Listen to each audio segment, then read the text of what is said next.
Hello everyone, welcome to Vijaya Setu. ನಾನು ನಿಮ್ಮ Bharat Gowda. U P S C CAPF ಅಲ್ಲಿ ಆಲ್ ಇಂಡಿಯಾ ರ್ಯಾಂಕ್ 208 ತಗೊಂಡಿದ್ದೀನಿ. ಅದೇ ರೀತಿ ಹಲವಾರು ಎಕ್ಸಾಮ್ಸ್ನ ಹಲವಾರು ಲೆವೆಲ್ಸ್ ಅಲ್ಲಿ ಕ್ಲಿಯರ್ ಮಾಡಿದ್ದೀನಿ.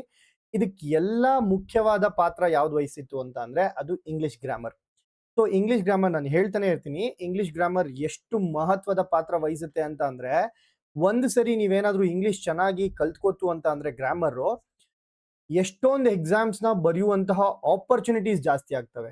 ನೀವು ಯಾವುದೇ ಎಕ್ಸಾಮ್ ಬರೆದ್ರು ಪಾಲಿಟಿ, ಹಿಸ್ಟ್ರಿ, ಜಾಗ್ರಫಿ ಇದೆಲ್ಲ ಇದ್ದೇ ಇರುತ್ತೆ. ಬಟ್ ಒಂದೇ ಒಂದು ಇಂಗ್ಲಿಷ್ ಗ್ರಾಮರ್ ಕಲಿತು ಅಂತ ಅಂದ್ರೆ ನೀವು ಬ್ಯಾಂಕಿಂಗ್ ಎಕ್ಸಾಮ್ಸ್ನ ಮಾಡ್ಬೋದು, SSC ಎಕ್ಸಾಮ್ಸ್ನ ಅಟೆಂಡ್ ಮಾಡ್ಬೋದು, ಅದೇ ರೀತಿ UPSC ಅಲ್ಲಿ CAPF ಎಕ್ಸಾಮ್ಸ್ನ ಅಟೆಂಡ್ ಮಾಡ್ಬೋದು, EPFO ಎಕ್ಸಾಮ್ಸ್ನ ಅಟೆಂಪ್ಟ್ ಮಾಡ್ಬೋದು, ಹಾಗೆ ಇಂಟೆಲಿಜೆನ್ಸ್ ಬ್ಯೂರೋ IB ಎಕ್ಸಾಮ್ಸ್ನ ಕೂಡ ನೀವು ಅಟೆಂಡ್ ಮಾಡ್ಬೋದು.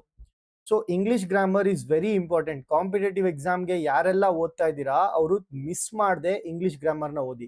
ಯಾಕಂದ್ರೆ ಎಸ್ಪೆಷಲಿ ನಮ್ಮ ಕರ್ನಾಟಕದ ಮಕ್ಕಳು, ನಮ್ಮ ಕನ್ನಡದ ಮಕ್ಕಳು ಏನ್ ಮಾಡ್ತಾರೆ, ಇಂಗ್ಲಿಷು ಕಬ್ಬಿಣದ ಕಡಲೆ, ನಮಗ್ ಬರಲ್ಲ, ಸೊ ನನ್ಗೆ ಇಂಗ್ಲಿಷ್ ಏನೋ ದೊಡ್ಡ ಲ್ಯಾಂಗ್ವೇಜು, ಸುಪೀರಿಯಾರಿಟಿ ಆ ತರ ಅನ್ಕೊಂಡು ನಮಗ್ ನಾವೇ ಒಂದು ಇನ್ಫೀರಿಯಾರಿಟಿ ಕಾಂಪ್ಲೆಕ್ಸ್, ಕೀಳಿರಿಮೆಯನ್ನ ತಂದ್ಕೊಬಿಡ್ತೀವಿ. ಆದ್ರೆ ಆ ತರ ಏನೂ ಇಲ್ಲ. ಇಂಗ್ಲಿಷ್ ಬರೀ ಒಂದು ಭಾಷೆ ಅಷ್ಟೇ. ಸೊ ಕನ್ನಡನೇ ಕಲ್ತಿರೋರ್ಗೆ ಇಂಗ್ಲಿಷ್ನ ಕಲಿಯೋದು ಜಾಸ್ತಿ ಕಷ್ಟ ಏನಾಗಲ್ಲ, ತುಂಬಾ ಸುಲಭನೇ ಇರುತ್ತೆ. ಅಂಡ್ ನಮ್ಮ ಕರ್ನಾಟಕಕ್ಕೆ ಅಂತ ಬಂದರೂ ಕೂಡ ಕರ್ನಾಟಕದಲ್ಲಿ ಗ್ರೂಪ್ ಸಿ ಎಕ್ಸಾಮ್ಸ್ ಗಳಲ್ಲೂ ಕೂಡ ಇಂಗ್ಲಿಷ್ ಗ್ರಾಮರ್ ಒಂದು ಮುಖ್ಯ ಪಾತ್ರನ ವಹಿಸುತ್ತೆ. ಸೊ 35 ಮಾರ್ಕ್ಸ್ ನಿಮ್ಗೆ ಇಂಗ್ಲಿಷ್ ಗ್ರಾಮರ್ ಅಲ್ಲಿ ಬರುವಂತದ್ದು. ಸೊ ಈ 35 ಮಾರ್ಕ್ಸ್ಗೆ ನೀವೇನಾದ್ರೂ 30+ ತೆಗಿತು ಅಂತ ಅಂದ್ರೆ ನಿಮ್ಗೆ ಒಂದು ಹ್ಯೂಜ್ ಅಡ್ವಾಂಟೇಜ್ ಸಿಗುತ್ತೆ. ಹೌದಾ? ಸೊ ಕನ್ನಡ ಗ್ರಾಮರ್ ನೀವು ಎಲ್ಲಿ ಹೆಂಗಿದ್ರು ಚೆನ್ನಾಗೇ ಮಾಡ್ತೀರಾ, ಬಟ್ ನಿಮ್ಗೆ ಕಷ್ಟ ಆಗುವಂಥದ್ದು ಇಂಗ್ಲಿಷ್ ಗ್ರಾಮರ್. ಸೊ ಆ ಒಂದು ಇಂಗ್ಲಿಷ್ ಗ್ರಾಮರ್ ಅಲ್ಲಿ ಏನಾದ್ರೂ 30+ ಮಾಡ್ತು ಅಂತ ಅಂದ್ರೆ ಡೆಫಿನೆಟ್ಲಿ ಒಂದ್ ಹೆಜ್ಜೆ ಮುಂದೆ ಇಟ್ರಿ ಅಂತ ಅರ್ಥ. ಸೊ ನಾವು ಹಿಂದಿನ ವಿಡಿಯೋದಲ್ಲಿ ಏನ್ ಮಾಡಿದ್ವಿ, KEA Karnataka examination authority non HK ಅಂದ್ರೆ ಕಲ್ಯಾಣ ಕರ್ನಾಟಕ ಹೊರತುಪಡಿಸಿ ನಾನ್ ಕಲ್ಯಾಣ ಕರ್ನಾಟಕ ಡಿಪಾರ್ಟ್ಮೆಂಟ್ಗೆ ಫಸ್ಟ್ ಡಿವಿಷನ್ ಅಸಿಸ್ಟೆಂಟ್ ಎಕ್ಸಾಮಿನೇಷನ್ ಅಲ್ಲಿ ಇಂಗ್ಲಿಷ್ನ ಕ್ವೆಶನ್ಸ್ ಯಾವ ರೀತಿ ಬಂದಿತ್ತು ಇದನ್ನ ನಾವು ಡಿಕೋಡ್ ಮಾಡ್ತಾ ಇದ್ವಿ. ಇದು ಅದರ ಮುಂದುವರೆದ ಭಾಗ. So this is the part 2 of that previous video. So ಈ ಒಂದು ವಿಡಿಯೋದಲ್ಲಿ ಸಹ ನಾವೇನ್ ಮಾಡೋಣ, ಕ್ವೆಶನ್ಸ್ ನ ನೋಡೋಣ. ಯಾವ ರೀತಿ ಕ್ವೆಶನ್ಸ್ ಬಂದಿತ್ತು, ಎಷ್ಟು ಕಷ್ಟ ಇತ್ತು, ಇದನ್ನ ಈಸಿಯಾಗಿ ಸಾಲ್ವ್ ಮಾಡ್ಬೋದಿತ್ತಾ, ಮಾಡಕ್ ಆಗ್ತಿರ್ಲಿಲ್ವಾ, ಹಾಗೆ ಯಾವುದೆಲ್ಲ HYTs, so high yielding topics ಯಾವ್ಯಾವ್ದು, ಯಾವ್ದನ್ನ ಓದಿದ್ರೆ ನನಗೆ ಮಾರ್ಕ್ಸ್ ಖಚಿತವಾಗಿ ಬರುತ್ತೆ, ಇದನ್ನೆಲ್ಲ ನಾವು ನೋಡೋಣ.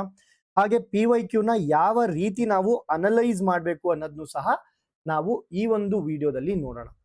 So continuing, Vijaya Setu is bringing up mission Utkarsh ಅಂತ. ಸೊ ಇದು ಮೊದಲನೇ ಬ್ಯಾಚ್ ಅಲ್ಲ, ಎರಡನೇ ಬ್ಯಾಚ್. ಸೊ ಮೊದಲನೇ ಬ್ಯಾಚ್ ನ ಸಕ್ಸಸ್ಫುಲ್ ಆಗಿ ರನ್ ಮಾಡಿ ಇವಾಗ ಎರಡನೇ ಬ್ಯಾಚ್ ವಿಜಯ್ ಸೇತು ಆಪ್ ಅಲ್ಲಿ. ಸೊ ಈ ವಿಜಯ್ ಸೇತು ಆಪ್ ನೀವೇನಾದ್ರೂ ಡೌನ್ಲೋಡ್ ಮಾಡ್ಕೋಬೇಕು ಅಂದ್ರೆ ಇದರ ಲಿಂಕ್ ಅನ್ನ ನಾವು ಯೂಟ್ಯೂಬ್ ಅಲ್ಲಿ ಡಿಸ್ಕ್ರಿಪ್ಷನ್ ಅಲ್ಲಿ ಹಾಕಿರ್ತೀವಿ, ಅದೇ ರೀತಿ ಕಮೆಂಟ್ ಅಲ್ಲಿ ಕೂಡ ಪಿನ್ ಮಾಡಿರ್ತೀವಿ. ಸೊ ಈ ಒಂದು ಆಪ್ ನ ಯಾವ ರೀತಿ ಡೌನ್ಲೋಡ್ ಮಾಡಬೇಕು ಅನ್ನೋದು ಯೂಟ್ಯೂಬ್ ನಲ್ಲಿ ಡಿಸ್ಕ್ರಿಪ್ಷನ್ ಅಲ್ಲಿ ಇರುತ್ತೆ ಅಥವಾ ಕಮೆಂಟ್ ಸೆಕ್ಷನ್ ಅಲ್ಲಿ ಇರುತ್ತೆ. ಸೊ ಅಲ್ಲಿಗೆ ಹೋಗಿ ನೀವೇನಾದ್ರೂ ಆಪ್ ನ ಡೌನ್ಲೋಡ್ ಮಾಡಿದ್ರೆ ಈ ಒಂದು ಕೋರ್ಸ್ ನಿಮ್ಗೆ ಕಾಣುತ್ತೆ. ಯಾವ ಕೋರ್ಸ್ ಅಂತ ಅಂದ್ರೆ ಕಮ್ಯುನಿಕೇಶನ್ ಕೋರ್ಸ್. ಈ ಕಮ್ಯುನಿಕೇಶನ್ ಕೋರ್ಸ್ ನ ವಿಶೇಷತೆ ಏನಪ್ಪಾ ಅಂತಂದ್ರೆ, PYQs ನ ಅನಲೈಸ್ ಮಾಡಿ ಇದರಲ್ಲಿ HYTs ನ ಸೆಗ್ರಿಗೇಟ್ ಮಾಡಿ, HYTs ಅಂದ್ರೆ ಏನು, ಹೈ ಈಲ್ಡಿಂಗ್ ಟಾಪಿಕ್ಸ್. ಈ ಹೈ ಈಲ್ಡಿಂಗ್ ಟಾಪಿಕ್ಸ್ ನ ಸೆಗ್ರಿಗೇಟ್ ಮಾಡಿ ಅದರಿಂದ ಮಾಡಿರುವಂತಹ ಕೋರ್ಸ್ ಈ ಒಂದು ಮಿಷನ್ ಉತ್ಕರ್ಷ್ ಕೋರ್ಸ್. ಇದರಲ್ಲಿ ಇನ್ನಷ್ಟು ಸ್ಪೆಷಲ್ ಫೀಚರ್ಸ್ ಏನಪ್ಪಾ ಅಂದ್ರೆ, ನಿಮ್ಗೆ ಕ್ಲಾಸ್ PDF ಸಿಗುತ್ತೆ, ಜೊತೆಗೆ ಕ್ಲಾಸ್ PDF ಅಂದ್ರೆ ನಿಮ್ಗೆ ನೋಟ್ಸ್ ಸಹ ಸಿಗುತ್ತೆ. ಇದರ ಜೊತೆಗೆ ಟೆಸ್ಟ್ ಸೀರೀಸ್ ಸಹ ಸಿಗುತ್ತೆ ನಿಮ್ಗೆ. ಎಷ್ಟು ಟೆಸ್ಟ್ಗಳು? ಸೊ 8 ಟೆಸ್ಟ್ಗಳು ನಿಮ್ಗೆ ಇದರಲ್ಲಿ ಸಿಗುತ್ತೆ. ಹೌದಾ? ಆಪ್ ಅಲ್ಲೇ ನೀವು ಇದನ್ನ ಪರ್ಚೇಸ್ ಮಾಡಬಹುದು. ಹಾಗೆ ಇಲ್ಲಿ ಟೀಚ್ ಮಾಡುವಂತಹ ವ್ಯಕ್ತಿಗಳು ಕೂಡ, ರಿಸೋರ್ಸ್ ಪರ್ಸನ್ ಕೂಡ ಅಗಾಧವಾದ ಎಕ್ಸ್ಪೀರಿಯನ್ಸ್ ಅನ್ನ ಹೊಂದಿರುವಂತವ್ರು. ಇಂಗ್ಲಿಷ್ನ ನಾನ್ ತಗೋತೀನಿ. ಸೊ ನಿಮ್ಗೆಲ್ಲರಿಗೂ ಗೊತ್ತಿದೆ ನಂದು UPSC CAPF ಅಲ್ಲಿ ಆಲ್ ಇಂಡಿಯಾ ರ್ಯಾಂಕ್ 208 ಪಡೆದಿದ್ದೀನಿ ಅಂತ. ಸೊ ಈ UPSC CAPF ಅಲ್ಲಿ ಕೂಡ ಇಂಗ್ಲಿಷ್ ಗ್ರಾಮರ್ 25 ಮಾರ್ಕ್ಸ್ಗೆ ಇರುತ್ತೆ. ಸೊ ಇಂಗ್ಲಿಷ್ ಗ್ರಾಮರ್ ತುಂಬಾ ಹೆಲ್ಪ್ ಆಯ್ತು ನನಗೆ UPSC CAPF ನ ಕ್ಲಿಯರ್ ಮಾಡೋದಕ್ಕೂ ಕೂಡ. ಹಾಗೆ ಕನ್ನಡ ವ್ಯಾಕರಣವನ್ನ ನಮ್ಮ ಅಜಯ್ ಸರ್ ತಗೋತಾರೆ. ಸೊ ಅಜಯ್ ಸರ್ ಕನ್ನಡ ಮತ್ತು ಕಂಪ್ಯೂಟರ್ನ ಅರ್ಧ ಭಾಗ ಅಜಯ್ ಗಿಂಡಿ ಸರ್ ತಗೋತಾರೆ. ಸೊ ಅಜಯ್ ಸರ್ಗೂ 5+ ಇಯರ್ಸ್ ಎಕ್ಸ್ಪೀರಿಯನ್ಸ್ ಇದೆ ಇದೇ ಟೀಚಿಂಗ್ ಫೀಲ್ಡ್ ಅಲ್ಲಿ. ಹಾಗೆ ಕಂಪ್ಯೂಟರ್ನ ಇನ್ನ ಉಳಿದಂತಹ ಭಾಗ ಟೆಕ್ನಿಕಲ್ ಆಸ್ಪೆಕ್ಟ್ಸ್ ಏನಿದೆ ಕಂಪ್ಯೂಟರ್ ಅಲ್ಲಿ ಅದನ್ನ ಸಬ್ಜೆಕ್ಟ್ ಎಕ್ಸ್ಪರ್ಟ್ ಆದಂತಹ ಸಂದೀಪ್ ದೇಶಪಾಂಡೆ ಸರ್ ತಗೋತಾರೆ. ಇವ್ರಿಗೂ ಸಹ 5+ ವರ್ಷಗಳ ಎಕ್ಸ್ಪೀರಿಯನ್ಸ್ ಇದೆ ಈ ಒಂದು ಟೀಚಿಂಗ್ ಫೀಲ್ಡ್ ಅಲ್ಲಿ. ಓಕೆ, ಸೊ ಇದೆಷ್ಟೆಲ್ಲ ಹೇಳ್ತಾ ಸ್ಟಾರ್ಟ್ ಮಾಡೋಣ. ಈ ಒಂದು ಕೋರ್ಸ್ ಯಾವಾಗ ಸ್ಟಾರ್ಟ್ ಆಗುತ್ತೆ ಅಂದ್ರೆ ಇದು ಆಲ್ರೆಡಿ ಸ್ಟಾರ್ಟ್ ಆಗಿದೆ ನಿನ್ನೆಯಿಂದ. ನಿನ್ನೆ ಓರಿಯಂಟೇಷನ್ ಕ್ಲಾಸ್ ಮಾಡಿದ್ದಾರೆ ನಮ್ಮ Ajay sir. So orientation class ಅಲ್ಲಿ ಸಿಲೆಬಸ್ ನ ಡಿಸ್ಕಸ್ ಮಾಡಿದ್ದಾರೆ, ಯಾವ ರೀತಿ ಓದ್ಬೇಕು, ಯಾವ ಟಾಪಿಕ್ಸ್ ನ ನಾವು ಚೆನ್ನಾಗಿ ಓದ್ಬೇಕು, ಯಾವ ಟಾಪಿಕ್ಸ್ ಇಂದ ಜಾಸ್ತಿ ಮಾರ್ಕ್ಸ್ ಬರುತ್ತೆ ಅನ್ನೋದೆಲ್ಲ ಹಿಂದಿನ ಕ್ಲಾಸ್ ಅಲ್ಲಿ ಅಂದ್ರೆ ನಿನ್ನೆಯ ಕ್ಲಾಸ್ ಅಲ್ಲಿ ಮಾಡಿದ್ದಾರೆ. ಸೊ ಇವತ್ತಿನಿಂದ ಕ್ಲಾಸಸ್ ಪ್ರಾರಂಭ ಆಗುತ್ತೆ. ಸೊ ಇನ್ನೂ ತಡ ಮಾಡಬೇಡಿ, ಮೊದಲನೇ ಕ್ಲಾಸ್ ಇಂದಾನೇ ನೀವು ತರಗತಿಗಳನ್ನ ಪ್ರಾರಂಭಿಸಿದ್ರೆ ಸೊ ನೀವು ಕೂಡ ನಮ್ಮ ಜೊತೆಯಲ್ಲೇ ಇರ್ತೀರಾ. ನಾವ್ ಯಾವ ಪೇಸಲ್ಲಿ ಇದ್ದೀವಿ ನೀವು ಅದೇ ಪೇಸಲ್ಲಿ ಇರ್ತೀರಾ. ಸೊ ಇಷ್ಟು ಹೇಳ್ತಾ we will continue with this class.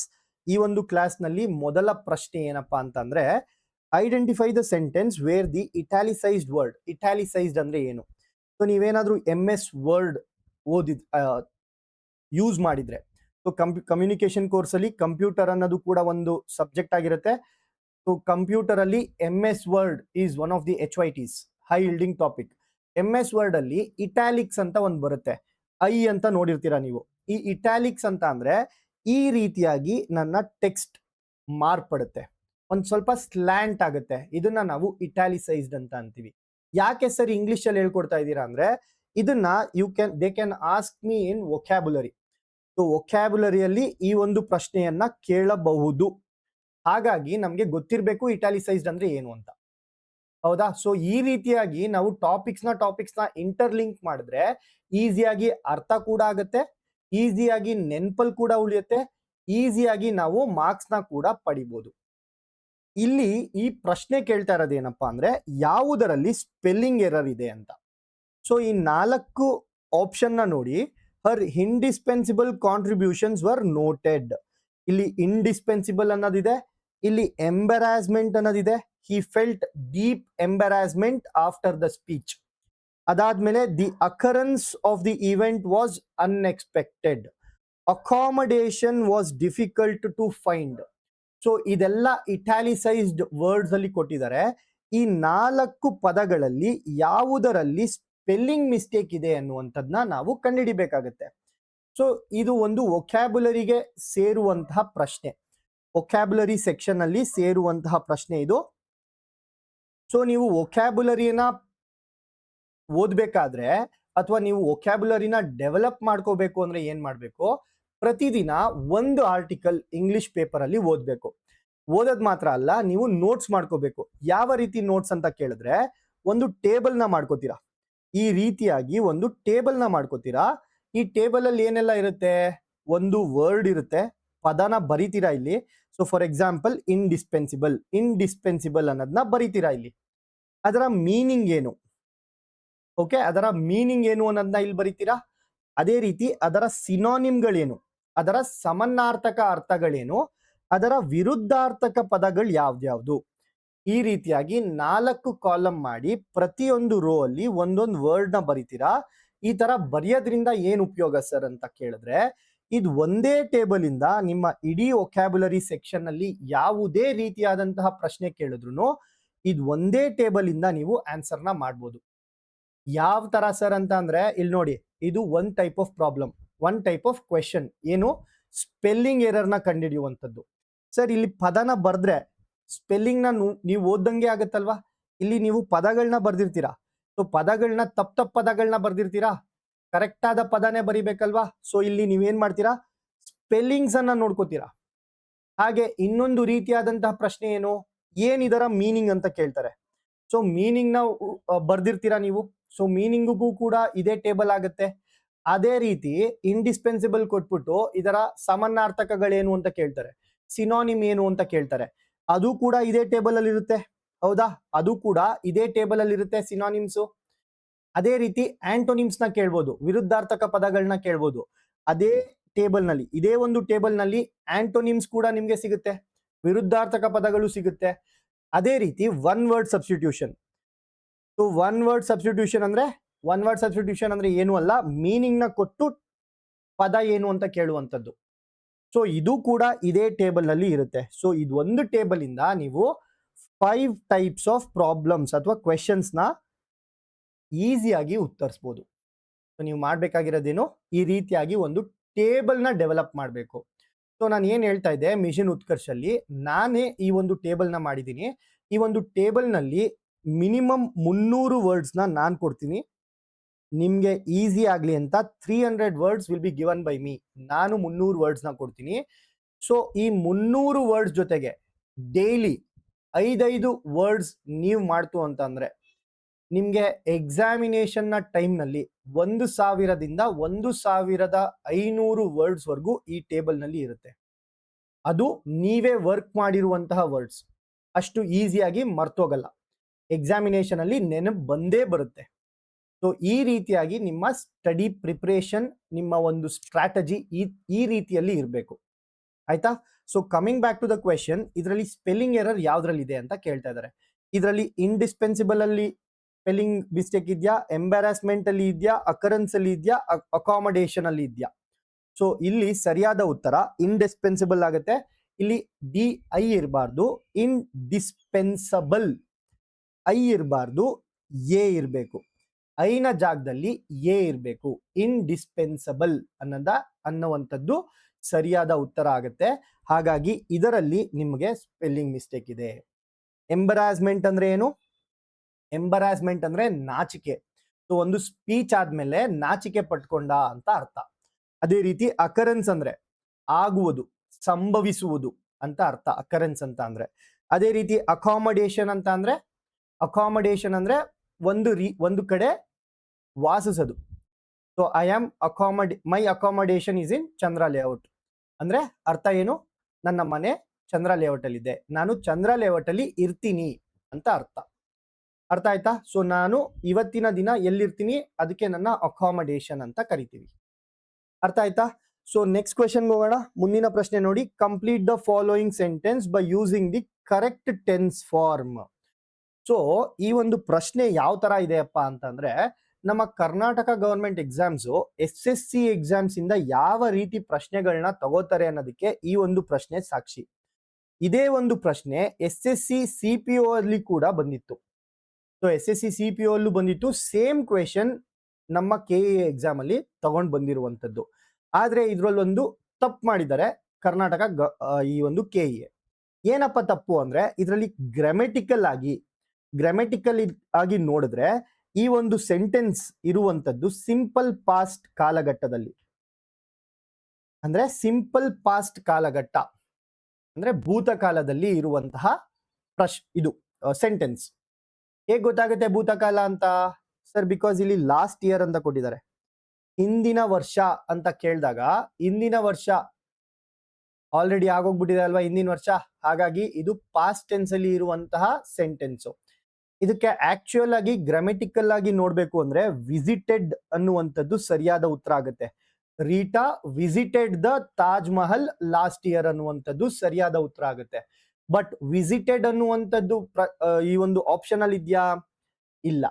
So ಇನ್ನೊಂದು ನೀವು ಅಬ್ಸರ್ವ್ ಮಾಡ್ಬೇಕಾಗಿರೋದೇನು, ಈ ಒಂದು ಕಾಂಪಿಟೇಟಿವ್ ಎಕ್ಸಾಮ್ ಅಲ್ಲಿ ಇನ್ನೊಂದು ಗೈಡ್ಲೈನ್ಸ್ ನ ಕೊಟ್ಟಿರ್ತಾರೆ ನಿಮ್ಗೆ. ಏನ್ ಗೈಡ್ಲೈನ್ಸ್? ಒಂದು ವೇಳೆ ಆನ್ಸರ್ ತಪ್ಪಿದ್ರೆ ಮೋಸ್ಟ್ ನಿಯರೆಸ್ಟ್ ಆಪ್ಷನ್ ನ ನೀವು ಸೆಲೆಕ್ಟ್ ಮಾಡಬೇಕು ಅಥವಾ ಬೆಸ್ಟ್ ಆಪ್ಷನ್ ನ ಸೆಲೆಕ್ಟ್ ಮಾಡಬೇಕು ಅಂತ. ಇಲ್ಲಿ ಕ್ವೆಶನ್ ರಾಂಗ್ ಇದೆ ಸರ್, ಗ್ರೇಸ್ ಮಾರ್ಕ್ಸ್ ಕೊಡ್ತಾರೆ. ಆ ತರ ಇರಬಾರ್ದು. ನಮ್ದು ಗ್ರೇಸ್ ಮಾರ್ಕ್ಸ್ ಕೊಟ್ರೆ ಒಳ್ಳೇದು, ತಗೊಳ್ಳೋಣ ಗ್ರೇಸ್ ಮಾರ್ಕ್ಸ್ ನ. ಒಂದ್ ವೇಳೆ ಗ್ರೇಸ್ ಮಾರ್ಕ್ಸ್ ಕೊಟ್ಟಿಲ್ಲ ಅಂತ ಅಂದ್ರೂ ನಾವು ಬೆಸ್ಟ್ ಆಪ್ಷನ್ ನ ಸೆಲೆಕ್ಟ್ ಮಾಡಬೇಕು. ಈ ಒಂದು ಆಪ್ಷನ್ ಗಳಲ್ಲಿ ಯಾವ ರೀತಿ ಬೆಸ್ಟ್ ಆಪ್ಷನ್ ನ ಸೆಲೆಕ್ಟ್ ಮಾಡೋದು ನೋಡೋಣ. So have visited. ಹ್ಯಾವ್ ಅಂತ ನಾವ್ ಯಾವಾಗ ಬಳಸ್ತೀವಿ ಅಂದ್ರೆ ಬಹುವಚನದಲ್ಲಿ ನನ್ನ ಸಬ್ಜೆಕ್ಟ್ ಇದ್ದಾಗ. ಸರ್, ಸಬ್ಜೆಕ್ಟ್ ಅಂದ್ರೆ ಏನು? ಈ ಸೆಂಟೆನ್ಸ್ ಯಾರ ಬಗ್ಗೆ ಮಾತಾಡ್ತಾ ಇದೆ ಅದು ನನ್ನ ಸಬ್ಜೆಕ್ಟ್. ಈ ಸೆಂಟೆನ್ಸ್ ಯಾರ ಬಗ್ಗೆ ಮಾತಾಡ್ತಾ ಇದೆಯಪ್ಪ? ರೀಟಾ ಅನ್ನೋರ್ ಬಗ್ಗೆ ಮಾತಾಡ್ತಿದೆ. ಸೊ ರೀಟಾ ಅನ್ನೋರು ಏಕವಚನ ಬಹುವಚನನ? ಒಂದು ಮಹಿಳೆ ಬಗ್ಗೆ ಮಾತಾಡ್ತಾ ಇದೆ ಅಲ್ವಾ, ರೀಟಾ ಅಂದ್ರೆ ಒನ್ ಪರ್ಸನ್. ಸೊ ರೀಟಾ ಅನ್ನುವಂಥದ್ದು ಏಕವಚನ. ಹಾಗಾಗಿ ರೀಟಾ ಅನ್ನೋ ಏಕವಚನಕ್ಕೆ ಬಹುವಚನವಾದ ಹ್ಯಾವ್ ಅನ್ನ ಬಳಸಂಗಿಲ್ಲ. ಹಾಗಾಗಿ ಮೊದಲನೇ ಆಪ್ಷನ್ ತಪ್ಪಾಗುತ್ತೆ. ಹೌದಾ? ಈಗ had visited, has visited, had been visited, ಈ ನಾಲ್ಕನೇ ಆಪ್ಷನ್ ನ ನೋಡಿದ್ರೆ ಹ್ಯಾಡ್ ಬೀನ್ ಬಂದ್ರೆ ಇಲ್ಲಿ ವಿಸಿಟೆಡ್ ಬರಬಾರ್ದು, ವಿಸಿಟಿಂಗ್ ಬರಬೇಕು. ಸೊ ಇದರಲ್ಲಿ ಗ್ರಾಮರ್ನ ಬೇಸಿಕ್ ಇದು. ಇದನ್ನ ನಾವು ಕಂಟಿನ್ಯೂಸ್ ಫಾರ್ಮ್ ಅಂತ ಅಂತೀವಿ. ಬೀನ್ ಅಂತ ಬಳಸಿದಾಗ ವಿಸಿಟಿಂಗ್ ಅಂತ ಬರಬೇಕು. ಆಯ್ತಾ? ಸೊ ಇದನ್ನೆಲ್ಲ ನಾವು ಕ್ರಾಶ್ ಕೋರ್ಸ್ ಅಲ್ಲಿ ಹೇಳ್ಕೊಡ್ತೀವಿ, ತಲೆ ಕೆಡ್ಸ್ಕೋಬೇಡಿ. ಸೊ ಈ ಒಂದು ಆಪ್ಷನ್ ಕೂಡ ರಾಂಗ್ ಆಗುತ್ತೆ, ನಾಲ್ಕನೇ ಆಪ್ಷನ್ ಕೂಡ ರಾಂಗ್ ಆಗುತ್ತೆ. ಹಾಗಾದ್ರೆ had visited, has visited? Sir had visited ಯಾಕೆ? ಲಾಸ್ಟ್ ಇಯರ್, ಸೊ ಇಂದಿನ ವರ್ಷ ವಿಸಿಟ್ ಮಾಡ್ಬಿಟ್ಟಿದ್ರಲ್ವಾ, ಹಾಗಾಗಿ ನಾನು ಯಾವ್ದನ್ನ ಬಳಸ್ಬೇಕು? ಹ್ಯಾಡ್ ವಿಸಿಟೆಡ್ ಅನ್ನೋದನ್ನ ಬಳಸ್ಬೇಕು.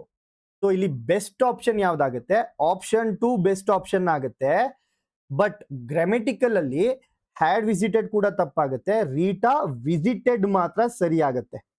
Rita visited the Taj Mahal last year ಅನ್ನುವಂಥದ್ದು ಸರಿಯಾದ ಸೆಂಟೆನ್ಸ್ ಆಗಿರುತ್ತೆ. ಮುಂದಿನ ಪ್ರಶ್ನೆ ನೋಡೋಣ. Choose the correct question tag for the sentence. So HYT ಅನ್ನೋದು ಹೇಳೋದು ಮರ್ತೆ ನಾನು. ಈ ಒಂದು ಪ್ರಶ್ನೆ ಏನಿದೆ ನೋಡಿ, ಟೆನ್ಸಸ್. ಸೊ ನಿಮ್ಗೆಲ್ಲರಿಗೂ ಗೊತ್ತು ಎಷ್ಟು ಕಾಲಮಾನಗಳು ಬರ್ತವೆ? 3 ಕಾಲಮಾನಗಳು ಬರ್ತವೆ ಅಥವಾ ಕಾಲಘಟ್ಟಗಳು ಬರ್ತವೆ. ಒಂದು ಭೂತಕಾಲ ಅಂದ್ರೆ ಪಾಸ್ಟ್ ಟೆನ್ಸ್, ಇನ್ನೊಂದು ಪ್ರೆಸೆಂಟ್ ಟೆನ್ಸ್ ಅಂದ್ರೆ ವರ್ತಮಾನ ಕಾಲ, ಹಾಗೆ ಫ್ಯೂಚರ್ ಟೆನ್ಸ್. ಫ್ಯೂಚರ್ ಟೆನ್ಸ್ ಅಂದ್ರೆ ಭವಿಷ್ಯತ್ ಕಾಲ. 3 ಕಾಲಘಟ್ಟಗಳು ಬರ್ತವೆ ಅಥವಾ 3 ಕಾಲಮಾನಗಳು ಬರ್ತವೆ. ಈ 3ಅನ್ನ ನಾವು ಚೆನ್ನಾಗಿ ಓದ್ಕೋತು ಅಂದ್ರೆ ಮಿನಿಮಮ್ 3ರಿಂದ 4 ಮಾರ್ಕ್ಸು ನಿಮ್ಮ ಕೈಯಲ್ಲೇ ಇರುತ್ತೆ. ಹೌದಾ? ಟೆನ್ಸಸ್ ನ ಓದಕ್ಕೆ ಜಾಸ್ತಿ ಟೈಮ್ ಬೇಡ. ಟೆನ್ಸಸ್ ನ ಓದಕ್ಕೆ 1 ಅವರ್, ಪ್ರಾಕ್ಟೀಸ್ ಮಾಡಕ್ಕೆ 1 ಅವರ್, ಓದಕ್ 1 ಅವರ್, ಪ್ರಾಕ್ಟೀಸ್ ಮಾಡಕ್ 1 ಅವರ್. 2 ಅವರ್ ಕೊಟ್ರೆ 3ರಿಂದ 4 ಮಾರ್ಕ್ಸ್ ಡೆಫಿನೆಟ್ಲಿ ನಿಮ್ದಾಗುತ್ತೆ. ಸೊ ಈ ರೀತಿ HYTs ನ ನೋಡ್ಕೊಂಡು ಯಾವ ಯಾವ ಟಾಪಿಕ್ಸ್ಗೆ ಎಷ್ಟೆಷ್ಟು ಅವರ್ ಕೊಟ್ರೆ ನಮ್ಮ ಮಾರ್ಕ್ಸ್ ಜಾಸ್ತಿ ಆಗತ್ತೆ ಅಂತ ಡಿಸೈನ್ ಮಾಡಿರುವಂತಹ course mission Utkarsh. Okay, so ಮುಂದಿನ ಪ್ರಶ್ನೆ ನೋಡೋಣ. Question tag. ಈ ಕ್ವೆಶನ್ ಟ್ಯಾಗು ಕೂಡ one of the HYTs, high yielding ಟಾಪಿಕ್ಸೇ. ಸೊ ನೀವು ಯಾವ್ದಾದ್ರೂ ಪ್ರಶ್ನೆ ಪತ್ರಿಕೆ ತಗೊಳ್ಳಿ, ಕರ್ನಾಟಕದ ಮಾತ್ರ ಅಲ್ಲ, ಸೆಂಟ್ರಲ್ ಗವರ್ಮೆಂಟ್ ಎಕ್ಸಾಮ್ಸ್ ನ ತಗೊಂಡ್ರು ಕೂಡ ಕ್ವೆಶನ್ ಟ್ಯಾಗ್ಸ್ ಇಂದ ಮಿನಿಮಮ್ 2ರಿಂದ 3 ಕ್ವೆಶನ್ಸ್ ಬಂತು ಪಕ್ಕ. ಸೊ 2 to 3 ಕ್ವೆಶನ್ಸ್ ಅಂದ್ರೆ 2 to 3 ಮಾರ್ಕ್ಸ್ ಅಲ್ವಾ? 2ರಿಂದ 3 ಮಾರ್ಕ್ಸ್ ಈಸಿಯಾಗಿ ಬರುತ್ತೆ. ಇದರಲ್ಲಿ ಒಂದು ಸಿಂಪಲ್ ರೂಲ್ ಇದೆ. ಕ್ವೆಶನ್ ಟ್ಯಾಗ್ ಅಲ್ಲಿ ಒಂದೇ ಒಂದು ಸಿಂಪಲ್ ರೂಲ್ ಏನಪ್ಪಾ ಅಂತ ಅಂದ್ರೆ, ಸೆಂಟೆನ್ಸ್ ಏನಾದ್ರು ಸ್ಟೇಟ್ಮೆಂಟ್ ಪಾಸಿಟಿವ್ ಇದ್ರೆ ನನ್ನ ಕ್ವೆಶನ್ ಟ್ಯಾಗ್ ಏನಾಗಬೇಕು? ನೆಗೆಟಿವ್ ಆಗಬೇಕು. ಒಂದ್ ವೇಳೆ ನನ್ನ ಸ್ಟೇಟ್ಮೆಂಟ್ ನೆಗೆಟಿವ್ ಇದ್ರೆ ನನ್ನ ಕ್ವೆಶನ್ ಟ್ಯಾಗ್ ಏನಾಗಬೇಕು? ಪಾಸಿಟಿವ್ ಆಗಬೇಕು. ಇದು ಒಂದೇ ಒಂದು ಸಿಂಪಲ್ ರೂಲ್ ನಿಮ್ಗೆ ಗೊತ್ತಿದ್ರೆ ಈಸಿಯಾಗಿ 2ರಿಂದ 3 ಮಾರ್ಕ್ಸ್ ನ ಆರಾಮಾಗಿ ಪಡ್ಕೋಬಹುದು. ಸೊ ಈ ಒಂದು ಪ್ರಶ್ನೆ ನೋಡಿ, ಈ never turns up for the meetings ಅಂದ್ರೆ ಅರ್ಥ ಏನು? ಅವನು ಬರದೇ ಇಲ್ಲ ಮೀಟಿಂಗ್ಗಳಿಗೆ ಅಂತ. ಈ ಒಂದು ಸ್ಟೇಟ್ಮೆಂಟ್ ಪಾಸಿಟಿವ್ ಇದೆಯಾ ನೆಗೆಟಿವ್ ಇದೆಯಾ? ಬರ್ತಾನೆ ಅಂದ್ರೆ ಪಾಸಿಟಿವ್, ಬರಲ್ಲ, ಮಾಡಲ್ಲ, ತಿನ್ನಲ್ಲ, ಹೋಗಲ್ಲ, ಇವೆಲ್ಲ ಏನ್ನ ತೋರಿಸುತ್ತೆ? ನೆಗೆಟಿವ್ ಸ್ಟೇಟ್ಮೆಂಟ್ ನ ತೋರಿಸುತ್ತೆ. ಸೊ ಸ್ಟೇಟ್ಮೆಂಟ್ ನೆಗೆಟಿವ್ ಇದ್ದಾಗ ಈ ನೆವರ್ ಅನ್ನುವಂಥದ್ದು ನೆಗೆಟಿವ್ ಸ್ಟೇಟ್ಮೆಂಟ್ ಅಂತ ತೋರಿಸ್ತಾ ಇದೆ. ಒಂದ್ ವೇಳೆ ನನ್ನ ಸ್ಟೇಟ್ಮೆಂಟ್ ನೆಗೆಟಿವ್ ಇದ್ರೆ ನನ್ನ ಕ್ವೆಶನ್ ಟ್ಯಾಗ್ ಏನಾಗಬೇಕು? ಪಾಸಿಟಿವ್ ಆಗಬೇಕು. ಹೌದಾ? ಸೊ ಇವಾಗ ಕನ್ನಡದಲ್ಲಿ ಇದನ್ನ ಓದಿ, he never turns up for the meeting. ಅವನು ಮೀಟಿಂಗ್ಗೆ ಬರದೇ ಇಲ್ಲ. ಬರ್ತಾನ ಅಂತ ಕೇಳ್ತೀವಲ್ವಾ ಕನ್ನಡದಲ್ಲಿ? ಬರ್ತಾನ.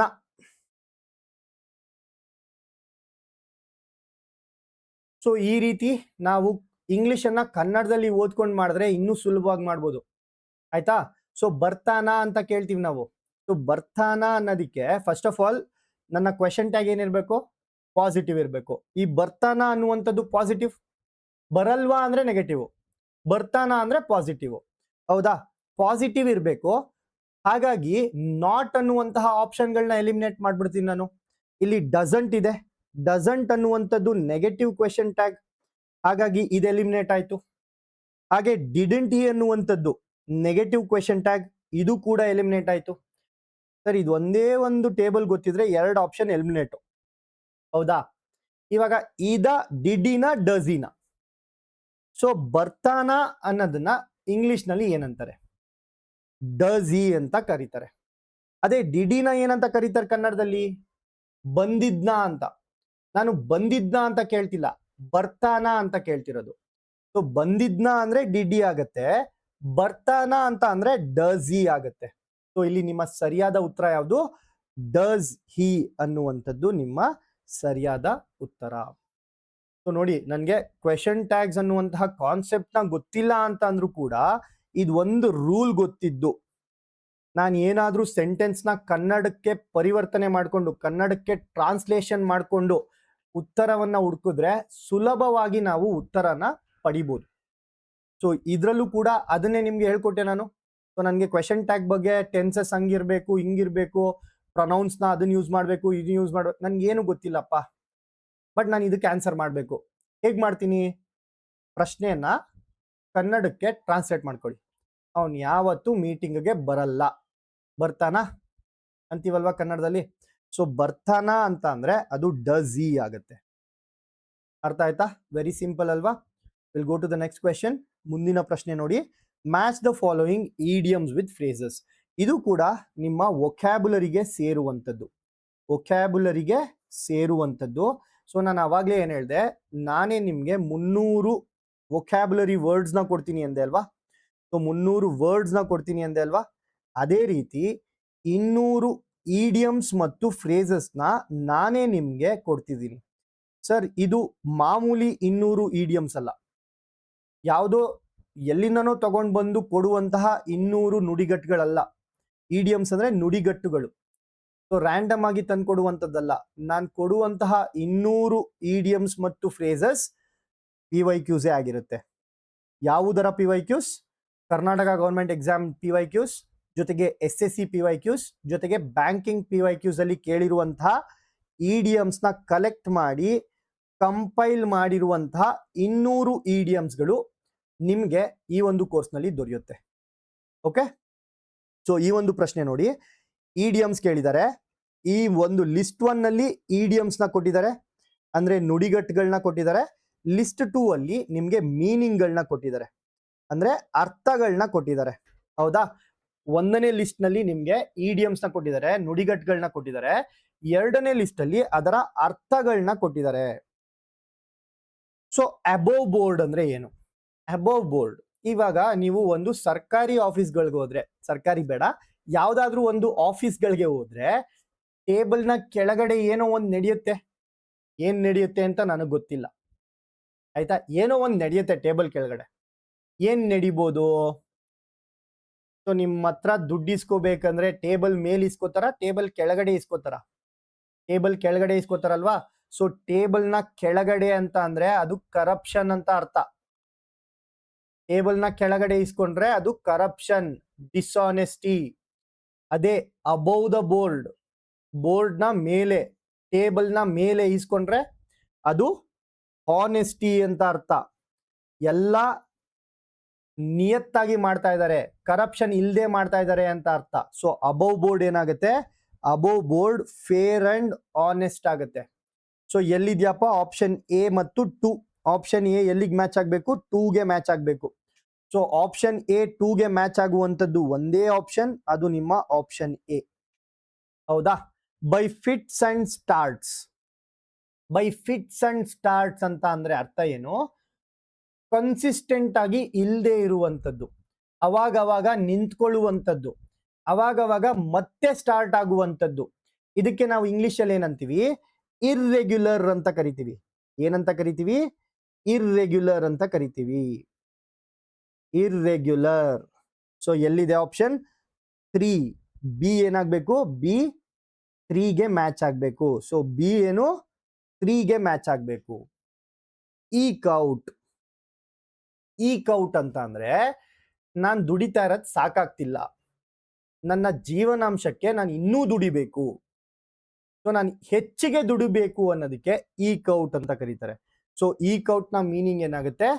ಸಪ್ಲಿಮೆಂಟರಿ ಇನ್ಕಮ್ ಅಥವಾ ಎಕ್ಸ್ಟ್ರಾ ಇನ್ಕಮ್, ಸಪ್ಲಿಮೆಂಟರಿ ಇನ್ಕಮ್ ಅಥವಾ ಎಕ್ಸ್ಟ್ರಾ ಇನ್ಕಮ್ ಅನ್ನೋದಾಗುತ್ತೆ.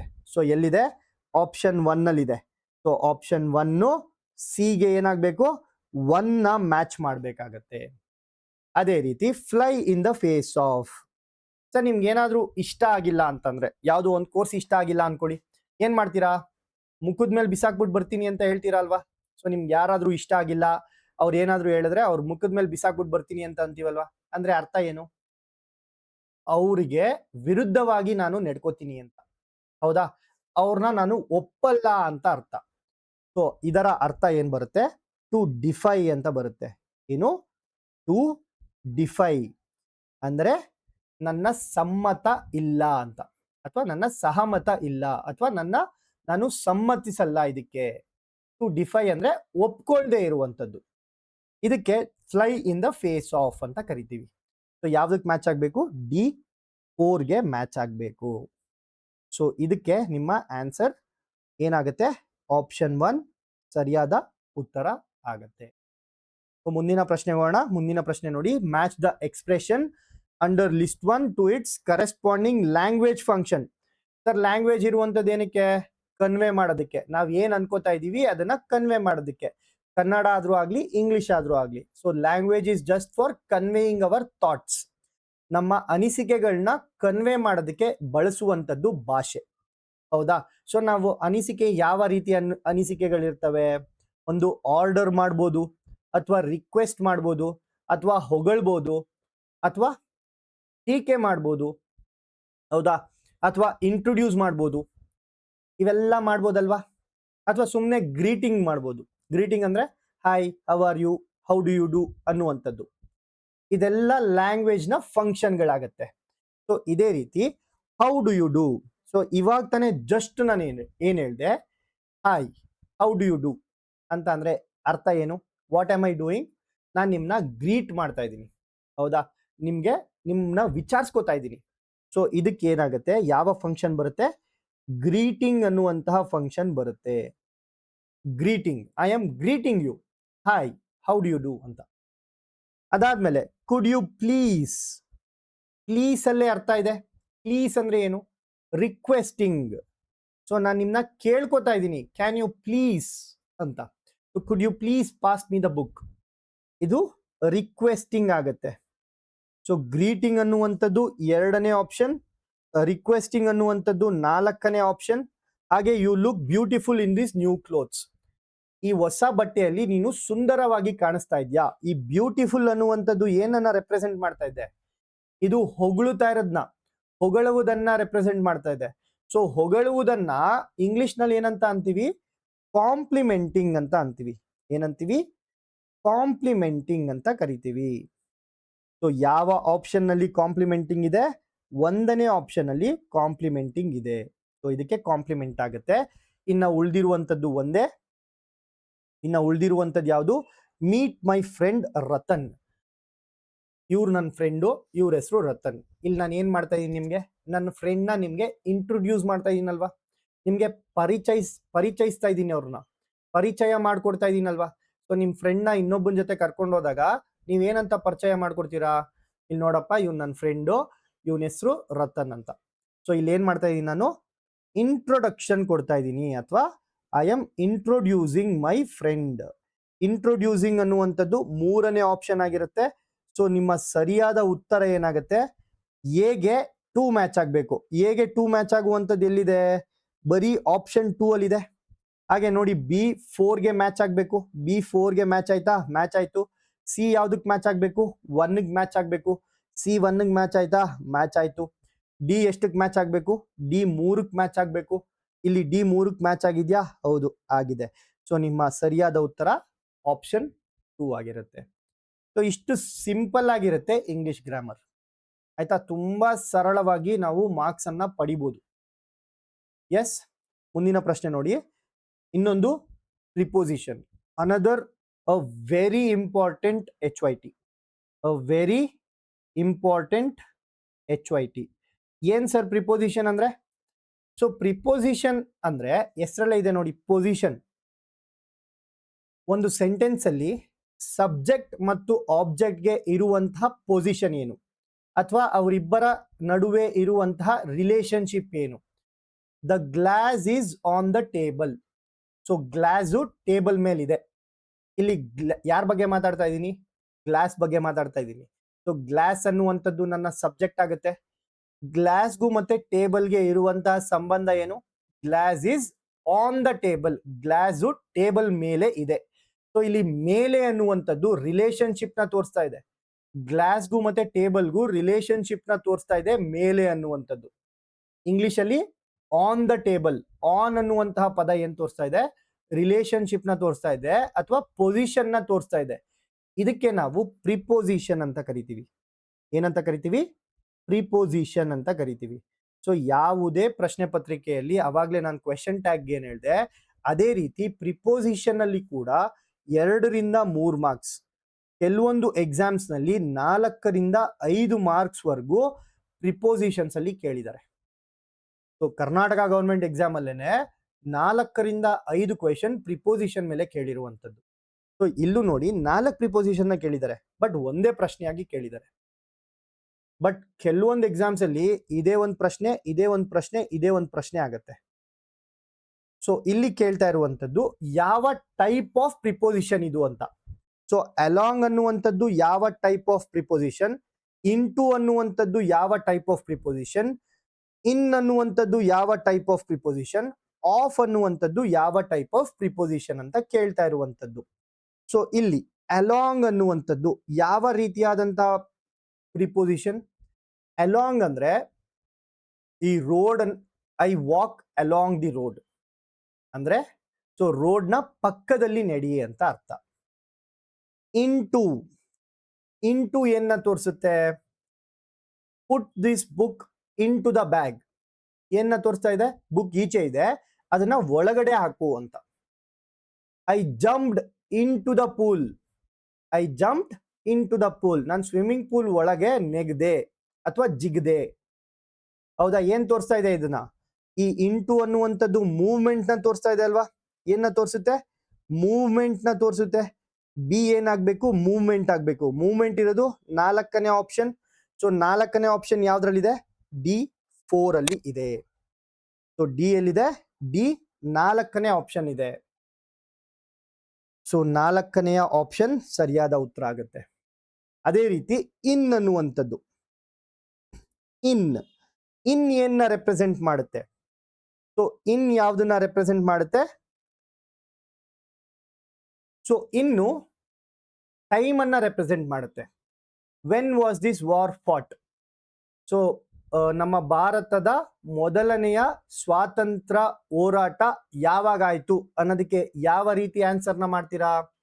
ಇಟ್ ವಾಸ್ ಫಾಟ್ ಇನ್. ಹೌದಾ? ಸೊ ಟೈಮ್ ನ ತೋರಿಸ್ತಾ ಇದೆ ಅಲ್ವಾ? ಟೈಮ್ ನ ತೋರಿಸುತ್ತೆ. ಇನ್ ಯಾವ ವರ್ಷದಲ್ಲಿ? ಓಕೆ. ಸೊ ಇನ್ ಅನ್ನುವಂಥದ್ದು ಏನ ತೋರಿಸುತ್ತೆ? ಟೈಮ್ ನ ತೋರಿಸುತ್ತೆ. ಹಾಗೆ ಆಫ್ ಅನ್ನುವಂಥದ್ದು, ಈ ಆಫ್ ಅನ್ನುವಂಥದ್ದು ಏನ ತೋರಿಸುತ್ತೆ? ಈ ಆಫ್ ಅನ್ನುವಂಥದ್ದು ಪೊಸೆಷನ್ ನ ತೋರಿಸುವಂಥದ್ದು. ಪೊಸೆಷನ್ ಯಾರದ್ದು ಅಂತ ತೋರ್ಸೋದಕ್ಕೆ ಆಫ್ ಅನ್ನೋದನ್ನ ಬಳಸ್ತೀವಿ. ಸೊ ಇನ್ನು ಟೈಮ್ ಆದ್ರೆ, ಇಂಟು ಮೂವ್ಮೆಂಟ್ ಆದ್ರೆ, ಅಲಾಂಗ್ ಏನಾಗ್ಬೇಕು? ಡೈರೆಕ್ಷನ್ ಆಗ್ಬೇಕು. ಸೊ ಡೈರೆಕ್ಷನ್ ಎಲ್ಲಿದೆ? ಡೈರೆಕ್ಷನ್ 3ನೇ ಆಪ್ಷನ್ ಅಲ್ಲಿ ಇದೆ. A3 ಆಗ್ಬೇಕು. ಸೊ A3, B1 ಆಗ್ಬೇಕು. B1. ಓ, ಆಪ್ಷನ್ ಮೋಸ್ಟ್ ಪ್ರಾಬಬ್ಲಿ ರಾಂಗ್ ಇದೆ ಇದರಲ್ಲಿ. ಸೊ ಅಲಾಂಗ್ ಅನ್ನುವಂಥದ್ದು ಡೈರೆಕ್ಷನ್ಗೆ ಸಂಬಂಧಪಡುತ್ತೆ. ಇಂಟು ಅನ್ನುವಂಥದ್ದು ಮೂವ್ಮೆಂಟ್ಗೆ ಸಂಬಂಧಪಡುತ್ತೆ. ಇನ್ ಅನ್ನುವಂಥದ್ದು ಟೈಮ್ಗೆ ಸಂಬಂಧಪಡುತ್ತೆ. ಆಫ್ ಅನ್ನುವಂಥದ್ದು ಪೊಸೆಷನ್ಗೆ ಸಂಬಂಧಪಡುತ್ತೆ. ಆಯ್ತಾ? ಈ ಆಪ್ಷನ್ ಬಿಟ್ಟಾಕಿ. ಆಪ್ಷನ್ ಮೋಸ್ಟ್ ಪ್ರಾಬಬ್ಲಿ ತಪ್ಪಿದೆ. ಅಲಾಂಗ್ ಯಾವುದಕ್ಕೆ? ಡೈರೆಕ್ಷನ್ಗೆ. ಇಂಟು ಮೂವ್ಮೆಂಟ್ ನ ಪ್ರಿಪೋಸಿಷನ್ ಆಗುತ್ತೆ. ಇನ್ ಅನ್ನುವಂಥದ್ದು ಟೈಮ್ ನ ಪ್ರಿಪೋಸಿಷನ್ ಆಗುತ್ತೆ. ಹಾಗೆ ಆಫ್ ಅನ್ನುವಂಥದ್ದು ಪೊಸೆಷನ್ ನ ಪ್ರಿಪೋಸಿಷನ್ ಆಗುತ್ತೆ. Okay. So will move to the next question. 7ನೇ ಪ್ರಶ್ನೆ ನೋಡಿ, ಪಂಕ್ಚುಯೇಷನ್ ಮಾರ್ಕ್ಸ್. ಈ ಪಂಕ್ಚುಯೇಷನ್ ಮಾರ್ಕ್ಸ್ ತಿಳ್ಕೊಂಡಿರ್ಬೇಕಷ್ಟೇ. ಸೊ ಈ ಒಂದು ಪ್ರಶ್ನೆ ಪತ್ರಿಕೆಯಲ್ಲಿ ಅಪರೂಪಕ್ಕೆ ಬರುವಂತಹ ಪ್ರಶ್ನೆ. ಸೊ ಈ ಪಂಕ್ಚುಯೇಷನ್ ಮಾರ್ಕ್ಸ್ ನ ಕೂತ್ಕೊಂಡು ಪ್ರಾಕ್ಟೀಸ್ ಮಾಡುವಂತಹ ಅವಶ್ಯಕತೆ ಇದೆಯಾ? ಖಂಡಿತ ಇಲ್ಲ. ಯಾಕಂದ್ರೆ ಅಪರೂಪಕ್ಕೆ ಕೇಳುವಂತಹ ಪ್ರಶ್ನೆ. ಬಟ್ ಒಂದು ಸರಿ ನೋಡ್ಕೊಳ್ಳೋದ್ರಲ್ಲಿ ತಪ್ಪಿಲ್ಲ. ಯಾಕಂದ್ರೆ ಆಲ್ರೆಡಿ ಒಂದ್ಸರಿ PYQs ಬಂದಿರೋದ್ರಿಂದ ಇನ್ನ ಮುಂದಿನ ಪ್ರಶ್ನೆ ಪತ್ರಿಕೆಯಲ್ಲೂ ಕೂಡ ಈ ಪಂಕ್ಚುಯೇಷನ್ ಮಾರ್ಕ್ಸ್ ಮೇಲೆ ಕೇಳಬಹುದು ಪ್ರಶ್ನೆಗಳು. ಆಯ್ತಾ? ಇದೇ ಒಂದು ಪ್ರಶ್ನೆ ಪತ್ರಿಕೆಯಲ್ಲಿ 2 ಕ್ವೆಶ್ಚನ್ ಕೇಳಿದ್ರು, ಅಂದ್ರೆ 2 ಮಾರ್ಕ್ಸ್. ಸೊ ಪಂಕ್ಚುಯೇಷನ್ ಮಾರ್ಕ್ಸ್ ಏನ್ ಕಷ್ಟ ಇಲ್ಲ, ತುಂಬಾ ಸುಲಭ ಇರ್ತವೆ. ಫುಲ್ ಸ್ಟಾಪ್ ಯಾವಾಗ ಯೂಸ್ ಮಾಡಬೇಕು, ಕಾಮಾ ಯಾವಾಗ ಯೂಸ್ ಮಾಡಬೇಕು, ಕೋಲನ್ ಯಾವಾಗ ಯೂಸ್ ಮಾಡಬೇಕು, ಸೆಮಿ ಕೋಲನ್ ಯಾವಾಗ ಯೂಸ್ ಮಾಡಬೇಕು, ಅಪಾಸ್ಟ್ರಫ್ ಯಾವಾಗ ಯೂಸ್ ಮಾಡಬೇಕು, ಕೊಟೇಶನ್ ಮಾರ್ಕ್ಸ್ ಯಾವಾಗ ಯೂಸ್ ಮಾಡಬೇಕು, ಇದಿಷ್ಟು ಬೇಸಿಕ್ಸ್ ನ ತಿಳ್ಕೊಂಡ್ರು ಸಾಕಾಗುತ್ತೆ. ಸೊ ಇಲ್ಲಿ ಬೇಕನ್ ಸೇಸ್, ಸೊ ನೀವು ಡೈರೆಕ್ಟ್ ಸ್ಪೀಚ್ ಇಂಡೈರೆಕ್ಟ್ ಸ್ಪೀಚ್ ನ ಓದಿದ್ರೆ ಅದರಲ್ಲಿ ಪ್ರಶ್ನೆ ಕೂಡ ಬೇಕನ್ ಸೇಸ್ ಆದ್ಮೇಲೆ ಕಾಮಾ ಇರುತ್ತೆ. ಹೌದಾ? ಬೇಕನ್ ಸೇಸ್ ಆದ್ಮೇಲೆ ಕಾಮಾ ಇರುತ್ತೆ. ಯಾವ್ದ್ರಲ್ಲಿ ಕಾಮಾ ಇದೆ? ಇದ್ರಲ್ಲೂ ಕಾಮಾ ಇದೆ, ಇದ್ರಲ್ಲೂ ಕಾಮಾ ಇದೆ, ಇದ್ರಲ್ಲಿ ಕೋಲನ್ ಇದೆ. ಸೊ ಆಪ್ಷನ್ 3 ಇಲ್ಲೇ ಎಲಿಮಿನೇಟ್ ಮಾಡ್ಬಿಡ್ಬೋದು. ಇದ್ರಲ್ಲೂ ಕಾಮಾ ಇದೆ. ಅದಾದ್ಮೇಲೆ ಬೇಕನ್ ಸೇಸ್ ಆದ್ಮೇಲೆ ಏನಿರ್ಬೇಕು? ಈ ರೀತಿ ಕೊಟೇಶನ್ ಮಾರ್ಕ್ಸ್ ಇರಬೇಕು. ಯಾರೋ ಒಬ್ಬ ವ್ಯಕ್ತಿ ಏನೋ ಹೇಳ್ತಾ ಇದ್ದಾನೆ ಅಂತ ಅಂದ್ರೆ ಅದು ಕೊಟೇಶನ್ ಮಾರ್ಕ್ಸ್ ಅಲ್ಲಿ ಇರಬೇಕು. ಅರ್ಥ ಆಯ್ತಾ? ಸೊ ಕೊಟೇಶನ್ ಮಾರ್ಕ್ಸ್ ಎಲ್ಲೆಲ್ಲಿಲ್ಲ? ಇಲ್ಲಿ ಕೊಟೇಶನ್ ಮಾರ್ಕ್ಸ್ ಇಲ್ಲ, ಆಪ್ಷನ್ 1 ಹೋಯ್ತು. ಇಲ್ಲಿ ಅಪಾಸ್ಟ್ರೋಫ್ ಇದೆ, ಕೊಟೇಶನ್ ಮಾರ್ಕ್ ಇಲ್ಲ, ಹಾಗಾಗಿ ಆಪ್ಷನ್ 2 ಕೂಡ ಹೋಯ್ತು. ಸೊ ನಿಮ್ಮ ಸರಿಯಾದ ಉತ್ತರ ಏನಾಗುತ್ತೆ? ಆಪ್ಷನ್ 4 ನಿಮ್ಮ ಸರಿಯಾದ ಉತ್ತರ ಆಗುತ್ತಲ್ವಾ? ಸೊ ಈಸಿಯಾಗಿ ಎಲಿಮಿನೇಷನ್ ಟೆಕ್ನಿಕ್ ಯೂಸ್ ಮಾಡಿಕೊಂಡು ಆಪ್ಷನ್ 4 ಕರೆಕ್ಟ್ ಆನ್ಸರ್ ಅಂತ ಪಡೆದ್ಬಿಡ್ಬೋದು ನಾವು.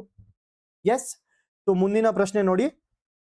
fill in the blanks with suitable articles. Another hot favorite HYT, high yielding topic. ಯಾವುದು? ಆರ್ಟಿಕಲ್ಸ್. ಸರ್ ಆರ್ಟಿಕಲ್ಸ್ ಅಲ್ಲಿ ಇರೋದು ಬರೀ 3. ಯಾವ್ಯಾವುದು? ಎ ಅನ್ನೋದು ಒಂದು, ಆನ್ ಅನ್ನುವಂಥದ್ದು ಒಂದು, ದ ಅನ್ನುವಂಥದ್ದು ಒಂದು. ಏನ ಯಾವಾಗ ಬಳಸ್ತೀವಿ, ಆನ್ ಯಾವಾಗ ಬಳಸ್ತೀವಿ, ದಾನ ಯಾವಾಗ ಬಳಸ್ತೀವಿ, ಈ ಮೂರೇ ಮೂರು ಗೊತ್ತಿದ್ರೆ ಈಸಿಯಾಗಿ ಮಾರ್ಕ್ಸ್ ನ ಪಡಿಬಹುದು. ಇದು ಕೂಡ 3ರಿಂದ 4 ಪ್ರಶ್ನೆಗಳು ಬಂದೇ ಬರ್ತವೆ. ಅಕಸ್ಮಾತ್ ಕಡಿಮೆ ಮಾಡಿದ್ರು ಅಂದ್ರೆ 2ರಿಂದ 3 ಮಾರ್ಕ್ಸ್ ಅಂತೂ ಡೆಫಿನೆಟ್ಲಿ ಆರ್ಟಿಕಲ್ಸ್ ಇಂದ ಕೇಳುವಂಥದ್ದು. ಆಯ್ತಾ? ಇಲ್ಲಿ ಡ್ಯಾಶ್ ಥಿಂಗ್ ಅಂತ ಕೊಟ್ಟಿದ್ದಾರೆ. ಇಲ್ಲಿ ಸ್ಪೆಸಿಫಿಕ್ ಆಗಿ ಇದೇ ಥಿಂಗ್ ಅಂತ ಕೊಟ್ಟಿದಾರ? ಸ್ಪೆಸಿಫಿಕ್ ಆಗಿ ಕೊಟ್ಟಿಲ್ಲ, ಜನರಲ್ ಆಗಿ ಹೇಳ್ತಾ ಇರುವಂತದ್ದು. ಅ ಥಿಂಗ್, ಎ ಅನ್ನೋದನ್ನ ಬಳಸ್ಬೇಕು. ಯಾಕೆ ಸರ್ ಎ ಅಂದ್ರೆ ಇಲ್ಲಿ ಥಿಂಗ್ ಅನ್ನುವಂಥದ್ದು ಥಾ ಇಂದ ಸ್ಟಾರ್ಟ್ ಆಗ್ತಿದೆ, TH ಅನ್ನುವಂತಹ ಪದದಿಂದ ಸ್ಟಾರ್ಟ್ ಆಗ್ತಿದೆ. ಸೊ TH ಅನ್ನುವಂಥದ್ದು ವ್ಯಂಜನಾಕ್ಷರದ ಪ್ರೊನೌನ್ಸಿಯೇಷನ್ ಇಂದ, ಉಚ್ಚಾರಣೆಯಿಂದ ಪ್ರಾರಂಭ ಆಗ್ತಾ ಇದೆ. ಹಾಗಾಗಿ ಎ ಅನ್ನುವಂತಹ ಆರ್ಟಿಕಲ್ ನ ಬಳಸಬೇಕಾಗುತ್ತೆ.